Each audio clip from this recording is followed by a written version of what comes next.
네, 반갑습니다. 마르스 김동석의 리얼 주식입니다. 오늘 마르스 김동석의 리얼 주식은 폭락하자마자 외국인이 바닥에서 무섭게 쓸어담은 주식 딱 한 개입니다. 최근에 주가가 밀릴 때 외국인이 정말 열심히 담은 기업이 있습니다. 근데 분위기가 얼추 그 기업이 성장하는 시기와 지금의 시장 상황이 맞는 것 같아요. 근데 또 기업이 저평가돼 있습니다. 그래서 오늘 가지고 왔으니까 제가 봤을 때 오늘 정말 중요하게 보셔야 될 것 같다라고 생각을 합니다. 최근에 댓글에 좀 응원의 댓글이 좀 정말 많이 달리고 있습니다. 너무 감사드리고요.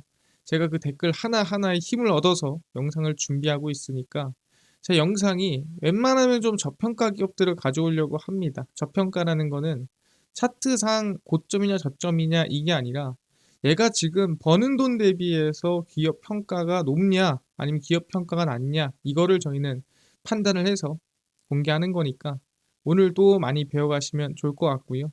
그래서 댓글 많이 많이 달아주시면 제가 더 열심히 해오겠습니다.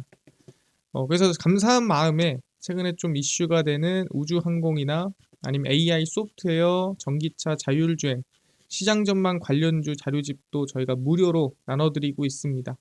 받고 싶다 하시면 영상 끝까지 꼭 시청하시고 오늘 영상 바로 시작하겠습니다.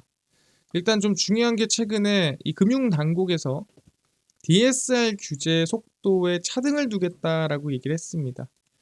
이게 뭔 소리냐? 금융당국이 7월 시행하는 스트레스 총부채 원리금 상환 비율을 DSR이라고 합니다. 정확히 말하면 우리가 대출을 받을 때 이제 DSR 기준으로 받는다라고 얘기를 하죠. 그래서 DSR 기준으로 대출이 얼마 나오니? 라고 하는데 앞에 스트레스가 붙죠. 이 사람이 받을 수 있는 이 대출에 스트레스를 줘보는 거예요. 예를 들어서 지금 시장 상황이 안 좋아지거나 금리 인상이 나오거나 뭐 이러면은 이 사람이 과연 얼마나 대출 받을 수 있을까 또는 얼마나 상환이 가능할까 이거를 이제 한번 줘보는 겁니다. 그러니까 건전성을 높이고자 하는 거죠. 그래서 그게 이제 1, 2, 3단계로 진행이 됐는데 이번 3단계 규제가 7월에 시행이 됩니다. 근데 뭐라고 하죠? 지방에는 속도 조절을 하겠다라고 얘기했죠. 왜 그럴까요? 사실 정부에서 좀 해볼만 하면은 그냥 진행합니다. 근데 이거 잘못했다가 지방까지 진행하면은 이거 내가 봤을 땐 문제가 되겠는걸? 이거 지방에 바로 이거 규제 들어갔다가는 좀 큰일 나겠는걸 싶으니까 속도 조절에 대한 언급을 한 겁니다.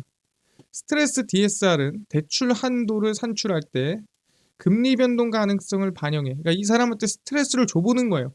너 금리 오르면 어떡할래? 그래서 대출 금리에 스트레스 금리를 부과하는 제도입니다. 그럼 어떻게 되겠어요? 금리 변동성에 대한 위험도를 반영하기 때문에 원래 내가 1,000만 원 대출 받던 사람이 있었으면 스트레스를 주니까 어떻게 돼요? 조금 더 이 DSR에 대한 기준이 빡세지겠죠. 그러면은 뭐 한도가 원래는 뭐 800만 원, 900만 원 떨어지는 거예요. 원래 1,000만 원 받던 사람이. 그럼 결론적으로는 뭐예요? 1,000만 원 그대로 연장이 안 되는 겁니다. 연장할 때가 됐다. 지금 7월 넘었다. 1,000만 원 나 이거 지금 못 갚으니까 연장해줘 왔는데 스트레스 DSR 맥이니까요. 한도가 800만 원, 900만 원 나오네요. 그럼 100만 원, 200만 원 갚아야 되는 겁니다. 아니면 연장이 안 되는 거예요. 그래서 대출 한도가 줄어들게 되죠. 그래서 금융당국은 이달 중, 그러니까 5월 중에 스트레스 DSR 3단계 최종안을 확정해 발표할 예정입니다. 아마 그 안에는 이제 이 지방은 어느 정도 세부 기준을 조금 조율해서 진행할 걸로 전망이 되는데 사실 지금 말로만 들으니까 이게 뭔 소리야 라고 이해가 안 될 겁니다. 그래서 이미지를 가지고 왔어요. 이게 이제 스트레스 DSR에 대한 기준이라 보시면 될 것 같고요. 그래서 원래 1단계, 2단계, 3단계가 있어요. 제가 한번 보여드린 적이 있죠. 그래서 1단계가 2024년 2월에서 8월에 좀 진행이 됐고요. 이때는 이 적용 대상이 주택담보대출인데 1금융권 주택담보대출, 그러니까 안전한 거 먼저 시작합니다. 그리고 이건 안전하니까 스트레스를 조금만 줘도 돼. 그래서 기본 스트레스 금리의 25%만 적용을 합니다. 얼마 적용 안 됐어요. 왜? 안전하니까. 근데 이제 2단계 진행합니다. 24년 9월에 주택담보대출에 1금융권 신용대출까지 들어갑니다. 그래도 1금융권이니까 괜찮지. 근데 이제 이금융권에 주택담보대출까지 들어가요. 이것도 그래도 이금융권이지만 주담대니까 괜찮지 해서 50%까지만 적용을 합니다. 지금 요 상태예요. 현재 이런 상태입니다. 근데 문제가 뭐냐면 3단계입니다. 왜냐면 이번에 7월부터 진행이 되거든요. 근데 문제는 1금융권 주담대 신용대출 기타 대출 오케이 여기까지. 왜? 1금융권이니까. 근데 2금융권 저축은행이라든가 주담대에다가 뭐까지 신용대출 기타 대출이 들어갑니다. 저축은행에. 그럼 아시겠지만 어떻게 되는 거예요? 이거는 상당히 위험한 대출들이거든요. 왜냐면 1금융권에서 못 받은 분들이 넘어가는 분들이에요. 그러다 보니까 좀 풀로 땡기신 분들이 많습니다. 그러면 100% 연장이 안 된다고 했을 때 갚을 여력이 있을까? 라는 걱정이 되는 돈들이 여기에 있다라는 거죠. 근데 원래는 25% 적용하다가 50% 적용하다가 드디어 3단계에서 위험한 것들이 나오니까 100% 적용을 합니다. 그럼 가장 세게 스트레스 금리를 받으면서 규모도 가장 크게 들어가다 보니까 3단계에 대한 걱정이 금융당국에서도 있었다라는 거죠. 그럼 아셔야 되는 게 뭐예요? 이렇게 이 대출 규제가 들어가다 보니까 지금 상황이 어떻게 되고 있냐? 은행이 알아서 조절하고 있습니다. 자영업자 대출인데 국민, 신한, 하나, 우리, 농협 5대 시중은행의 개인사업자 대출 잔액이 324조 8,239억 원으로 전월 대비해서 0.1% 증가했습니다. 그러니까 오르긴 했는데 정말 찔끔 올랐어요. 근데 중요한 건 뭐예요? 이 전월 대비가 아니라 올해 들어서 자영업자 대출을 지난해 12월 말로 대비를 해보면 얼마? 지난해 12월 말에 325조 6,200억 정도 있었는데 이번에 얼마 있다고요? 네, 324조 8천억 있죠. 뭐예요? 딱 봐도 줄었죠. 얼마나? 7,979억 원이 줄었습니다. 뭐지? 사실 연초라는 게 아시겠지만 자영업자분들이 오히려 대출을 많이 받거나 오히려 대출을 연장하는 그런 시기라고 보셔야 돼요. 근데 왜 대출이 줄었을까? 더 늘었으면 늘어야 되는데 지난해 1월에서 4월 자영업자 대출이 3조 5,696억 원이 증가했습니다. 그러니까 원래는 연초에 이렇게 대출 잔액이 증가하는 게 맞아요. 원래 몸집을 키우는 게 일반적입니다. 근데 오히려 올해 초에는 7천억이나 줄었다라는 거죠. 왜 줄었을까 한다면 딱 하나죠. 자영업자 대출이 쪼그라든 것은 은행들이 대출 부실화를 염려해 자영업자 대출을 엄격하게 관리하고 있기 때문입니다. 그러니까 이번에 스트레스 DSR이 3단계로 들어오는 것도 있겠지만 괜히 지금 불안한 대출 받아가지고 리스크 안을 바에야 대출 안 해줄래, 연장 안 해줄래, 기준 빡세게 해서 예를 들어서 8천만 원 해줄 거면 5천만 원 해주고 대출하기 싫은데 대출 해주기 싫어. 리스크를 안 지겠다는 거죠. 요즘처럼 불안할 때. 그럼 자영업자분들이 어디로 가겠습니까? 뭐 그냥 문 닫을까요? 안 되죠. 그럼 이 대출이 한 칸 밑으로 내려갑니다. 그래서 이금융권이나 아니면은 이금융권에서도 안 된다라고 한다면 카드론까지 내려가게 되는 겁니다. 그래서 열어보면은 신용카드 연체율이 증가하고 있는데 그냥 신용카드 연체율이 아니라 대출 연체율이 증가하고 있습니다. 그러니까 카드론이라고 하죠. 우리가 이 현금 인출기에 가서 신용카드를 넣으면은 이 현금이 일부 나옵니다. 거기에 대한 카드론에 대한 대출이 나온다라는 거죠. 금융권에 따르면 지난 2월입니다. 작년도 아니고요. 가장 최근이에요. 국내 일반 은행의 신용카드 대출 연체율이 3.8%에 달했습니다. 그 전달까지만 해도 3.5%랬거든요. 근데 한 달 만에 또 0.3%가 오른 거예요. 카드 연체율이 급격하게 늘어난 건 그러니까 신용카드 대출 연체율이에요. 카드 연체율이 아니라 취약계층이 결국 빚을 갚지 못하는 상황까지 몰렸기 때문입니다.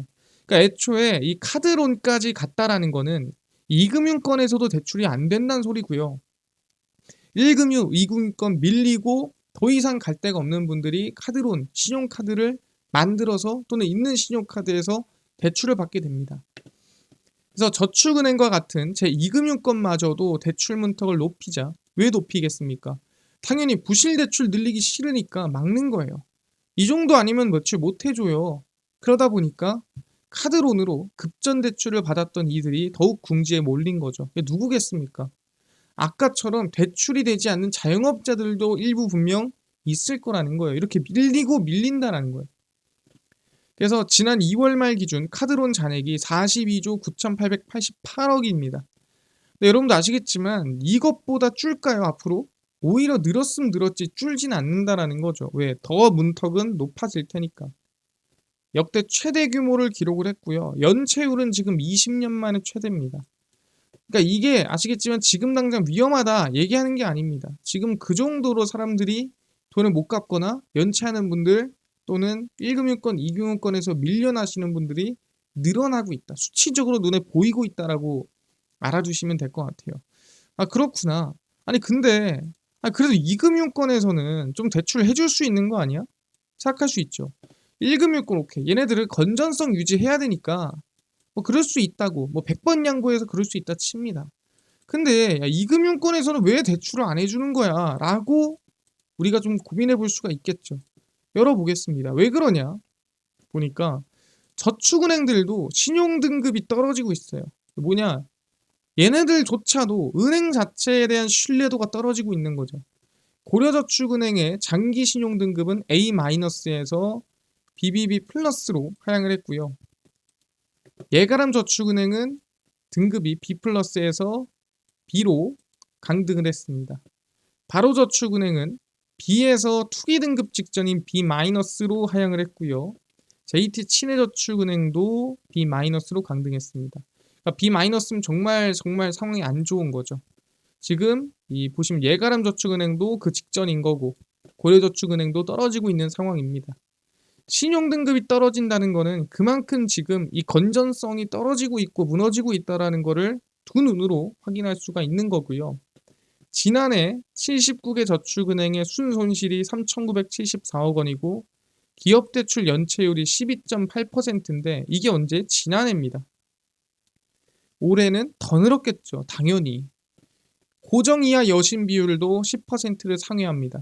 이 고정이하 여신 비율이 뭐냐면 이 고정이하에 이제 빌려준 돈을 물어보는 겁니다. 고정이 뭐냐면 못 받을 수도 있는 돈 뭐 이렇게 간단하게 생각하시면 됩니다. 근데 고정 이하라는 건 뭐냐면 이거보다도 심각한 대출이 얼마나 있니? 고정 포함해서 고정 밑으로 못 받을 돈이 얼마야? 로 하니까 10%를 넘는다. 그래서 이거를 10 비율이라고 합니다. 연체율 10%, 그다음에 고정이하 여신 비율이 10%가 넘어가면 금감원이 빡 떠요. 그래서 금감원이 떠서 건전성 확인을 하고 이렇게 떨구는 거죠. 그렇게 알아두시면 됩니다. 그래서 매물로 나오는 중소형 저축은행이 대부분 건전성에 문제가 있습니다. 당연히. 왜? 지금 보시면 투기 등급이잖아요. 이거 사기도 좀 부담되죠. 상위권 금융사도 인수에 신중한 겁니다. 그러니까 사면 뭔가 이득이긴 한데 근데 지금 뭔가 부담이고 상황이 이게 더 나아진다는 보장도 없고 약간 해서 고민인 겁니다. 그러니까 왜 카드론으로 가는지 여러분도 이해가 되죠. 지금 이 저축은행도 상황이 좋지가 않더라. 조금 더 깊게 열어보겠습니다. 그래서 부실채권 비율 NPL이라고 합니다. 15%를 넘는 저축은행이 증가하는 추세입니다. 그게 뭔 소리예요? 앞으로도 더 늘어날 수 있다는 뜻이고요. 지난 한 해 동안에 6개에서 15개로 늘었고 올해는 조금 더 우량한 저축은행도 조금 위험해질 수 있겠죠. 저축은행 신용등급이 투기등급 B-까지 떨어지면 연금 상품 판매에 제한을 받으면서 자금 부담이 커지게 됩니다. 그게 뭔 소리냐면 실제 업계의 퇴직연금을 통한 수신 조달 비율이 지난해 하반기 기준 26%입니다. 그러니까 4분의 1은 연금 상품이에요. 근데 그거를 못 받게 되는 거예요. 왜? 너네들은 그 정도 수준이 안 돼 라고 하는 겁니다. 그래서 만약에 이 26%짜리가 이제는 천천히 뭐예요? 빠지겠죠. 저축은행에서 유동성이 강제로 내가 연장하고 싶어도 연장이 안 돼요. 받은 것도 연장이 안 됩니다. 만기되면 내보내야 돼요. 연장을 못 시킵니다. 그래서 퇴직연금 운용 마지노선에서 마저 밀려날 경우 그러니까 이게 천천히 물 흐르듯이 그냥 물 빠지듯이 빠져버리면 영업 악화로 인해 유동성 관리에 타격을 입을 가능성도 있다라는 거죠. 그래서 지금 저축은행이 상당히 좋지가 않은 상황이고 리스크한 상황이다라고 보시면 될 것 같은데 이런 상황에서 새마을금고에서 부당대출 1,700억이 나왔습니다. 사실 여러분 부당대출이란 게 뭐예요? 대출을 해주면 안 되거나 또는 대출을 사기로 받은 물량들을 얘기하는 거예요. 내가 이 대출이 정말로 뭐 집을 살 때 또는 전세 대출 또는 여러 가지 대출로 인해서 정말 필요해서 받은 대출이 아니라 말 그대로 말도 안 되는 대출이 1,700억이 나갔다라는 거예요. 경기 남부경찰청은 경기 성남시 소재 새마을금고에서 1,716억 원 규모의 부당대출이 이뤄진 혐의에 대해 수사 중이다. 금고 직원 등이 외부인과 공모해 허위계약서를 제출하는 방식으로 87건의 불법 대출이 발생을 했는데 그게 총 1,700건이더라. 1,700억이더라. 얘기를 하는 겁니다. 절대 작은 돈이 아니죠. 서류를 위조해 담보 가치를 부풀리고 직원 가족과 지인의 명의로 설립된 20여 개의 깡통법인이 동원이 된 거고요. 1,700억 원 규모는 부당대출의 총규모입니다. 그러니까 정확히 얘기하면은 이 1,700억 원 중에서 실제 돈이 들어오는 거, 그러니까 나간 게 이 정도라는 거예요. 그럼 중요한 게 뭐예요? 대출이잖아요. 그럼 갚아야지. 근데 얼마나 환수될 수 있을지. 그러니까 실제 받은 사람들이 배째 하면은 못 받을 수도 있는 거예요. 확인해 봐야 된다라고 얘기를 하는 겁니다. 그래서 여러분들이 아셔야 될 거는 1,700억 원이 나갔네. 이게 아닙니다. 지금 어디 경기 성남시 소재 새마을금고 여기서만 1,700억 원이에요. 그럼 사실 공개가 안 됐거나 또는 언급이 안 됐거나 알 수 없거나 아직 확인이 안 됐거나 그런 부당대출은 없을까요? 당연히 있겠죠. 그럼 얘기하는 게 이걸 시작으로 여러 가지 이슈가 발생할 수도 있다라고 여러분들은 아셔야 돼요. 그렇구나. 그래서 중요한 게 뭐냐면 7월 이 스트레스 DSR이 지금 지방에는 조금 약하게 들어가더라도 연체율이 증가할 가능성이 상당히 높습니다. 왜? 1금융권 대출 안 되죠. 쪼고 있죠. 2금융권 넘어가는데 2금융권 쉽지 않죠. 카드론도 지금 못 갚고 있죠. 연체율이 늘어날 확률이 상당히 높더라 보는 겁니다.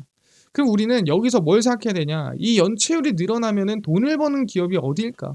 고민을 해봐야 되는데 그 기업이 고려신용정보라고 생각하시면 되고요. 채권 추심을 하는 기업이에요. 근데 이 채권 추심을 하는 기업이 사실 얘네들이 만약에 그 채권 다 부담했다가 터지면 어떡해? 라고 걱정을 합니다. 일단 부실 채권 증가에 오히려 수익성이 좋아지는 업건이 채권 추심업이고 그 1위가 고려신용정보입니다. 채권자의 위임을 받아 채무 변제를 촉구하거나 변제금을 수령하는 등 채권 추심업이 매출 비중의 약 90%가 거의 전부라고 보시면 돼요. 그래서 돈을 대신 받아주는 일입니다. 얘네들이 그 채권을 사는 게 아닙니다. 국내 채권 추심 업체들은 부실 채권을 매입해서 내가 예를 들어서 뭐 100만 원짜리를 야 내가 나한테 이거 50만 원에 팔아. 어차피 너네 그거 못 받은 빵원이잖아. 나한테 50만 원 팔아. 그럼 내가 이거 내가 살게. 그러면은 아예 이거 날릴 바에야 날리는 게 50만 원에도 파는 거예요. 그러니까 이런 식으로 그냥 매입을 하는 경우도 있어요. 근데 얘네들은 매입을 하는 게 아니라 대신 회수를 해주고 수수료를 받는 겁니다. 그러다 보니까 사실 뭐 터지더라도 얘네한테 리스크가 없겠죠. 이걸 채권을 갖고 있는 은행이나 저축은행이나 뭐 어딘가가 리스크를 지는 겁니다. 얘네한테 리스크가 없어요. 카드론이 역대 최대 규모를 돌파하는 등 전체 여신 규모가 급증해 채권 주심 시장이 동반 성장할 걸로 전망이 됩니다. 카드론이 지금 역대 최대 규모고 연체율도 20년 만에 최대치죠. 사실 노다지입니다. 고려시청정부한테는 지금 돈을 벌기 좋은 시기라고 보시면 될 것 같아요. 상당히 이 기업 자체한테는 긍정적인 요소라고 보시면 될 것 같고요. 그래서 실제로 실적을 본다고 하더라도 저는 지금 구간 2024년 기준이에요. 25년은 사실 26년은 가치 평가를 할 필요가 없는 게 뭐냐면 그래서 지금 돈 번 대비해서 주가가 어디 있니? 라고 했을 때 번 돈 대비해서도 저는 상당히 지금 구간이 저평가 구간이라고 저는 생각을 합니다. 지금 보면 매년 성장을 했어요. 이런 기업 찾기 쉽지 않거든요. 근데 지금 매출액이 매년 성장했고 영업이익도 꾸준히 좀 유지가 되고 성장하는 모습을 확인할 수가 있습니다. 그래서 저는 지금 구간이 상당히 좀 저평가된 구간이다라고 생각을 하고요. 관심을 좀 가지고 저는 볼 필요가 있다라고 얘기를 합니다. 왜?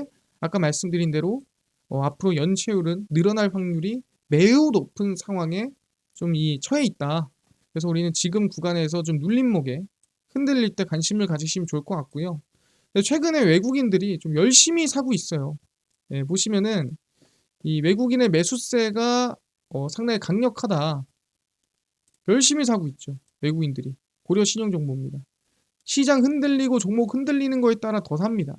그래서 개인적으로 저는 긍정적으로 볼 수가 있을 것 같습니다.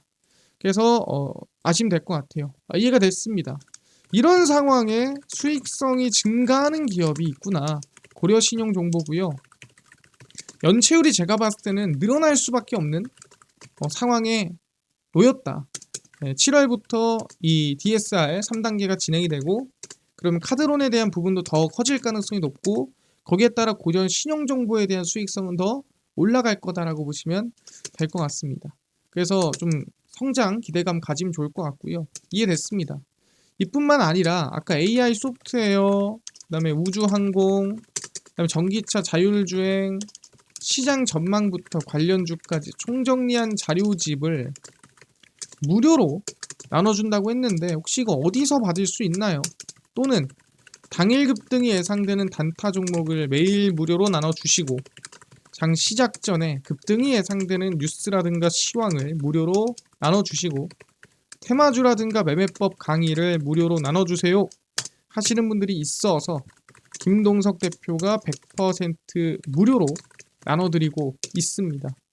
바로 김동석의 리얼 주식 연구소라는 100% 무료 어플이고요. 이 어플은 내가 아이폰을 씁니다. 앱스토어에서 무료로 설치 가능하고요. 갤럭시를 씁니다. 구글 플레이, 플레이 스토어에서 무료로 설치 가능합니다. 그래서 무료로 설치하고 나면은 혹시 전화번호나 개인정보 같은 거 입력해야 되나요? 아무것도 입력할 필요가 없습니다. 입력할 데도 없어요. 그냥 무료입니다. 근데 이메일 적어야 되잖아요. 이메일은 개인 식별용이에요. 그거 가지고 할 수 있는 게 아무것도 없습니다. 그냥 무료다라고 생각하시면 되고요. 앱스토어, 구글 플레이, 플레이 스토어 접속하시고 김동석의 리얼 주식 연구소라 검색을 하시면 이렇게 어플이 화면에 뜨게 됩니다. 그래서 100% 무료로 설치 가능하니까요. 꼭꼭꼭 설치를 하셔라 말씀을 드립니다. 설치를 하고 나면은 이렇게 어플이 화면에 뜨게 되고요. 당일 리얼 추천주가 당일 급등 예상 종목을 무료로 알려드리고 급비 분석이 장 시작 전 시황, 급비 자료가 테마주라든가 매매법 무료로 나눠드리고 있고요. 아까 얘기했던 AI 소프트웨어나 우주항공, 전기차 자율주행, 시장 전망 관련주 자료집 어디서 무료로 받을 수 있나요? 리얼 추천주 누르시고요. 들어가시면은 저희가 트럼프 정책 독점 수혜 리포트 해가지고 무료로 올려놨습니다. 누르고 들어가시면은 맨 밑에 저희가 전기차 자율주행 테슬라, AI 소프트웨어 우주항공, 반도체 로봇 자율주행까지 전부 다 무료로 나눠드립니다. 믿져야 본전이잖아요. 무료니까요. 꼭 받아가시고 뿐만 아니라 저희 리얼 추천주에서는 5월 9일, 8일, 7일, 2일, 30일 추천주 매일매일 무료로 나눠드리고요. 저희 급비 분석은 장 시작 전 시황입니다. 해외 증시부터 국내 이슈까지 저희가 장전에 다 무료로 정리를 해드리거든요. 뿐만 아니라 급비 자료에서는 당일 있었던 이슈나 관련주를 매일매일 무료로 정리를 해드립니다. 그래서 장마감하고 올려드리고 있고요. 김동석의 리얼 주식 연구소 제가 평생 100% 무료로 운영하는 어플입니다. 무료니까요. 종목 시황 테마주 강의 다 얻어 가시고 뿐만 아니라 저희 마르스 김동석의 리얼 주식 유튜브 여러분들의 사랑으로 커갑니다. 우리 구독자 몇 명? 20만 명 향해 달려가고요. 여러분들이 댓글로 달아주시는 어떻게 보면 응원들 그리고 어떤 댓글이든 간에 보면서 제가 힘을 얻고 있습니다.